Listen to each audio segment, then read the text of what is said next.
अस्सलामुअलैकुम जी। सबसे पहले मैं आप लोगों का बहुत ज़्यादा शुक्रिया अदा करना चाहती हूँ जिस तरह कमेंट्स में आप मेरी हौसला अफजाई करते हैं और मेरी रेसिपीज़ को पसंद करते हैं।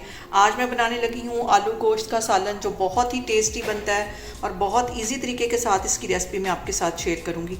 और इस दुआ के साथ हम इसको बनाना शुरू करते हैं कि जहाँ रहें हंसते रहें और हंसाते रहें। तो चलें जी, इसे मिल के बनाते हैं।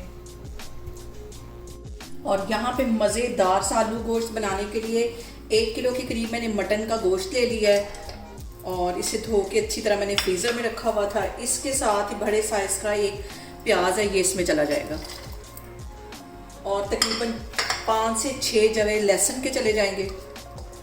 और इसके साथ ही 2 मैं टमाटर डाल दूँगी, इनको मैंने छिलके इनके उतार लिए थे, ये इसमें चले जाएंगे। और इसके साथ ही कुछ साबुत मसाले इसमें मैं ऐड कर दूंगी। 2 छोटे टुकड़े ये दालचीनी के हैं, ये इसमें चले जाएंगे। 3 सब्ज़ इलायचियाँ चली जाएंगी और 2 बड़ी इलायची इसके अंदर चली जाएंगी। और इसके साथ ही 1 टीस्पून भर के इसमें मैं डाल दूंगी नमक का, आधा टीस्पून इसमें हल्दी चली जाएगी और इसके साथ ही इसमें मैं डाल दूंगी तकरीबन 1 गिलास के जितना पानी। और ये सारी चीज़ें डालने के बाद इसको हल्की आग पे मैं रख दूंगी तकरीबन 15 मिनट के लिए, ताकि मटन जो हमारा है वो भी तकरीबन 80% के करीब कुक हो जाए। लहसुन, प्याज और टमाटर ये सारी चीज़ें भी अच्छी तरह गल जाएं। तो मैं आपको 15 मिनट के बाद दिखाती हूँ। और यहाँ पे देखें जी, मटन को पकते हुए तकरीबन 15 मिनट हो गए। अब इसका मैं कवर हटाती हूँ और इसके अंदर अब मैं डाल दूँगी कुछ मसाले। और इसके अंदर मैं डाल दूंगी आधा टीस्पून के करीब कश्मीरी रेड मिर्च और 1 टीस्पून इसमें मैं डाल दूंगी पिसी हुई रेड मिर्च और आधा टीस्पून इसमें कुटी हुई काली मिर्च डाल दूंगी और 1 टीस्पून इसमें गरम मसाला डाल दूंगी। और इसके साथ ही आधी प्याली के जितना इसमें चला जाएगा कुकिंग ऑयल। ये सारी चीज़ें डालने के बाद अब हमने इसकी करनी है अच्छी सी भुनाई। इसकी मैं भुनाई करूँगी कम से कम 10 मिनट लगा के, ताकि हमारे जो मटन की हींग है वो भी ख़त्म हो जाए और मसाले हमारे जो सारे हैं वो अच्छी तरह मटन में चले जाएं। इसकी मैं करती हूँ भुनाई, फिर मैं आपको दिखाती हूँ। और यहाँ पे देखें जी, मटन की भुनाई करते हुए मुझे तकरीबन 10 मिनट हो गए। अब इसके अंदर मैं डाल दूँगी 1 पाव के जितने आलू, जिसे मैंने थोड़े से बड़े साइज़ में काटा है। आलू गोश्त में जो आलू डलते हैं वो थोड़े से बड़े साइज़ के ही डलते हैं। और आलू डालने के बाद भी 5-7 मिनट के लिए हम इसकी अच्छी सी भुनाई कर देंगे।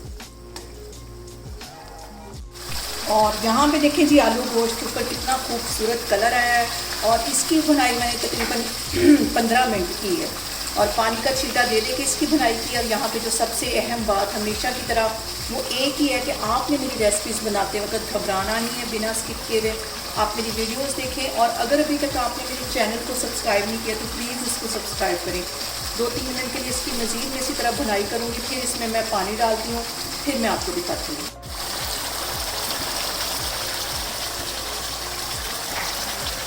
और यहाँ पे देखें जी, आलू गोश्त की अच्छी सी भुनाई हो गई है। तकरीबन 15 मिनट मैंने इसकी अच्छी सी भुनाई की है। अब इसके अंदर मैं डाल दूँगी 1.5 गिलास के जितना पानी। आपको जितना शोरबा चाहिए वो आप उसके मुताबिक उतना पानी डाल सकते हैं। और 1.5 गिलास मैंने इसके अंदर पानी का डाल दिया। अब इसको मैं हल्की आग पे रख दूँगी तकरीबन 15 मिनट के लिए, ताकि हमारा जो शोरबा वो अच्छी तरह पक जाए। तो मैं आपको 15 मिनट के बाद दिखाती हूँ। और यहाँ पे देखें जी, आलू गोश्त के सालन को कवर करके रखे हुए मुझे तकरीबन 15 मिनट हो गए। अब इसका मैं कवर हटाती हूँ और मुझे आलू शोरबे में इतना ही शोरबा चाहिए। अब इसके अंदर मैं डाल दूँगी 3 सब्ज़ मिर्चें। चूल्हा यहाँ पे मैं बंद कर देती हूँ। इसको मैं करती हूँ डिश आउट, फिर मैं आपको दिखाती हूँ। और यहाँ पे देखें जी, ज़बरदस्त सा हमारा आलू गोश्त का सालन बन के तैयार हो गया है। आप लोग इसको लाजमी ट्राई करें, मेरे तरीके से बनाएं और मुझे कमेंट्स में बताएं कि आपको मेरी रेसिपीज़ कैसी लगी। और मेरी वीडियोस को ज़्यादा से ज़्यादा शेयर करें और मुझे सब्सक्राइब करें। और अपना बहुत सारा ख्याल रखें। इंशाल्लाह ताला मैं एक और वीडियो में आपके सामने आऊँगी। अल्लाह हाफिज़।